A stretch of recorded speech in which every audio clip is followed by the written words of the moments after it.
வாழ்க வளத்துடன் அனைவருக்கும் அன்பான வணக்கங்கள்.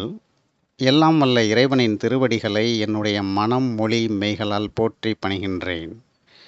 நம்முடைய வாழையடி வாழை யூடியூப் சேனலில் வைகறை வைரங்கள் என்ற தலைப்பின் கீழ் தினந்தோறும் பயனுள்ள தகவல்களை பகிர்ந்து வந்தேன். தவிர்க்க இயலாத பல காரணங்களினால் கடந்த சில தினங்களாக தகவல்களை பதிவேற்றம் செய்ய இயலவில்லை. அம்மையப்பரின் அருள் அழைத்துச் செல்லும் பாதையில் அகங்காரமின்றி பயணிப்பது மட்டுமே என் பணி என்று உணர்ந்து இன்று முதல் இடை நின்ற பணியை மீண்டும் தொடர்கின்றேன். எல்லா சூழல்களிலும் என் உடன் பயணித்து வரும் அனைத்து நல் உள்ளங்களுக்கும் என் நன்றியினை தெரிவித்துக் கொள்கிறேன். வைகறை வைரங்கள் என்ற தலைப்பின் கீழ் இன்று நாம் காணவிருக்கும் தலைப்பு ஸ்டெரைல் அண்ட் ஃபெர்டைல். இந்த தலைப்பின் கீழ் பகிரப்படும் செய்திகளில் விஞ்ஞானமும் இருக்கும், மெஞ்ஞானமும் இருக்கும். உங்களால் எதனை உள் வாங்கிக் கொள்ள இயலுகின்றதோ அதனை உள் வாங்கிக் கொள்ளுங்கள் என்று கூறிக்கொண்டு பதிவிற்குள் பயணிக்கின்றேன். இன்றைய தலைப்பில் கூறப்பட்ட ஸ்டெரைல் அண்ட் ஃபெர்டைல் என்ற இரண்டு சொற்களுமே அறிவியல் மற்றும் மருத்துவத் துறையில் பயன்படுத்தப்படுகின்ற லெக்சிகான் என்ற கலை சொற்கள். அறிவியல் பாடத்தை ஒரு பாடமாக படிக்கும் அல்லது படித்த அனைவருக்குமே இந்த சொற்களின் பொருள் நன்கு தெரியும். எனவே இந்த பதிவின் செய்திகள் அறிவியல் பின்புலம் சிறிதும் இல்லாதவர்களுக்கு உரியது என்று கூறிக்கொண்டு பதிவினை தொடர்கின்றேன். ஸ்டெரைல் என்ற வார்த்தையின் எதிர்ப்பதம் ஃபெர்டைல். துளி அளவு கூட உயிர் சக்தி இல்லாத நிலையை ஸ்டெரைல் என்ற வார்த்தையாலும், பொருத்தமான மற்றும் மிகுதியான உயிர் சக்தி உடைய நிலையை ஃபெர்டைல் என்ற வார்த்தையாலும் கூறுவது வழக்கம்.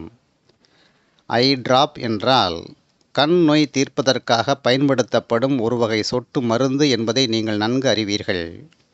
இந்த சொட்டு மருந்தில் கண் நோயினை தீர்க்கும் மருந்து இருக்கும், ஆனால் உயிர் சக்தி எதுவுமே இருக்காது.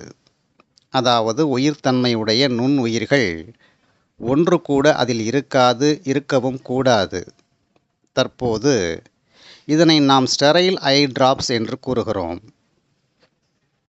ஒரு மனிதனின் இனப்பெருக்க திறனை உறுதி செய்வது அவனுடைய ஸ்பெர்ம்ஸ் என்ற உயிர்த்தன்மையுடைய விந்தணுக்கள்.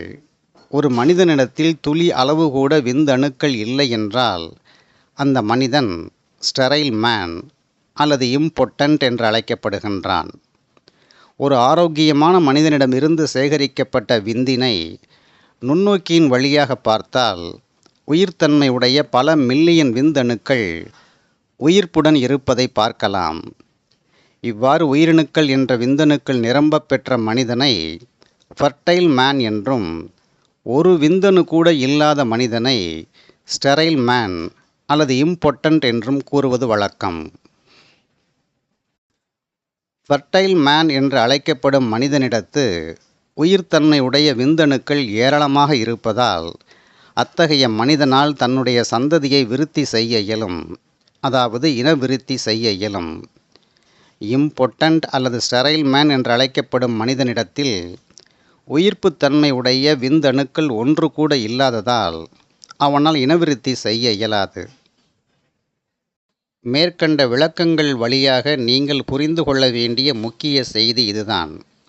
ஃபெர்டைல் என்றால் அனைத்து பொருத்தமான உயிர்த்தன்மை மற்றும் உயிரற்ற வளங்களும் நிரம்பிய நிலையை குறிக்கும் ஒரு வார்த்தை என்றும், ஸ்டெரைல் என்றால் பொருத்தமான உயிர்த்தன்மை மற்றும் உயிரற்ற வளங்கள் துளியும் இல்லாத ஜீரோ நிலையை குறிக்கின்ற வார்த்தை என்றும் புரிந்து கொள்ள வேண்டும்.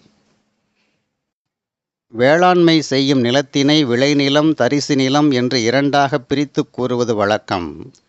விளைநிலம் என்பதை ஆங்கிலத்தில் ஃபெர்டைல் லேண்ட் என்று கூறுவார்கள். தரிசு நிலம் என்பதை ஆங்கிலத்தில் ஸ்டெரைல் லேண்ட் என்று கூறுவார்கள். எந்த ஒரு நிலத்தில் பயிரிடப்படும் பயிர்களுக்கு தேவையான அனைத்து வளங்களும், அதாவது அனைத்து உயிர் சக்தி மற்றும் உயிரற்ற சத்துக்களும் நிறைந்த வளமாக இருக்கின்றதோ அந்த நிலம் ஃபெர்டைல் லேண்ட் அல்லது விளைநிலம் எனப்படும். இத்தகைய விளைநிலத்தில் எந்த வகை பயிர்களை பயிரிட்டாலும் நன்கு செழித்து வளரும், நல்ல விளைச்சலையும் எதிர்பார்த்த லாபத்தையும் ஈட்டித்தரும். ஆனால் தரிசு நிலம் என்ற ஸ்டெரைல் லேண்டில் பயிர்களின் வளர்ச்சிக்கு தேவையான உயிர் சக்தி மற்றும் உயிரற்ற சத்துப் பொருட்கள் துளியும் இருக்காது. ஸ்டெரைல் லேண்ட் என்ற தரிசு நிலத்தில் எந்த வகை உயர் ரக பயிர்களை பயிரிட்டாலும், உரங்களை எவ்வளவுதான் கொட்டினாலும், கடுமையாக முயற்சி செய்தாலும் எதிர்பார்த்த விளைச்சலை பெறவே இயலாது. சுருக்கமாகச் சொன்னால், பொருத்தமான வளங்கள் அனைத்தும் நிறைந்து இருப்பதை குறிக்கும் வார்த்தை ஃபர்டைல்.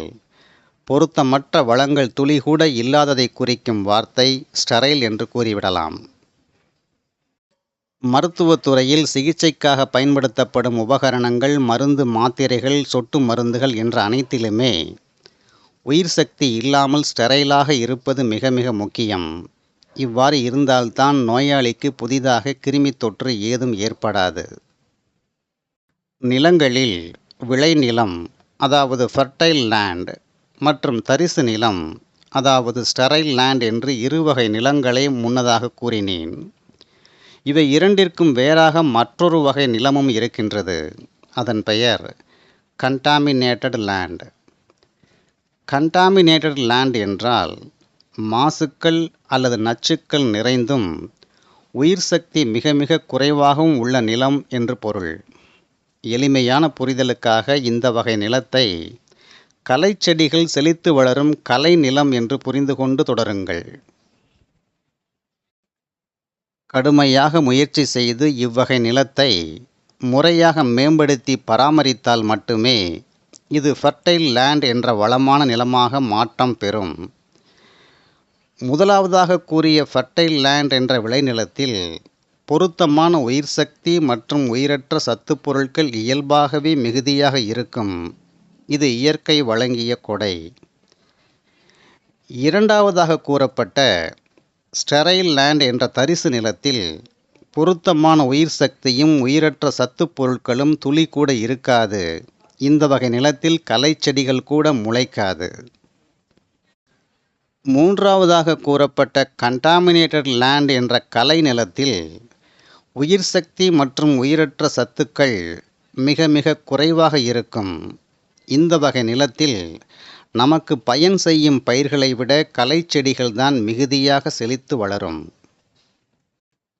மேலே கூறப்பட்ட மூவகை நிலங்களில் விவசாயத்திற்கு உரிய பொருத்தமான நிலம் ஃபர்டைல் லேண்ட் என்று நான் கூறாமலே உங்களுக்கு நன்கு விளங்கியிருக்கும்.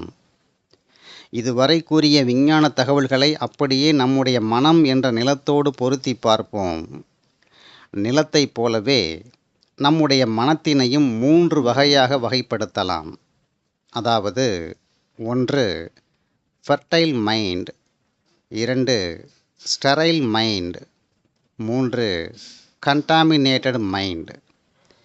இந்த 3இல் நமக்கு பயன் தரக்கூடிய பொருத்தமான மனம் எது, பொருத்தமற்ற மனம் எது என்பதை அடுத்த பதிவில் விளக்கி கூறுகின்றேன் என்று கூறி இன்றைய நாள் பதிவினை நிறைவு செய்கின்றேன். நன்றி, வணக்கம், வாழ்க வளத்துடன். அவன் அருளாலே அவன் தாள் வணங்கும் மகிழ்ச்சியுடன் உங்கள் ராதாகிருஷ்ணன்.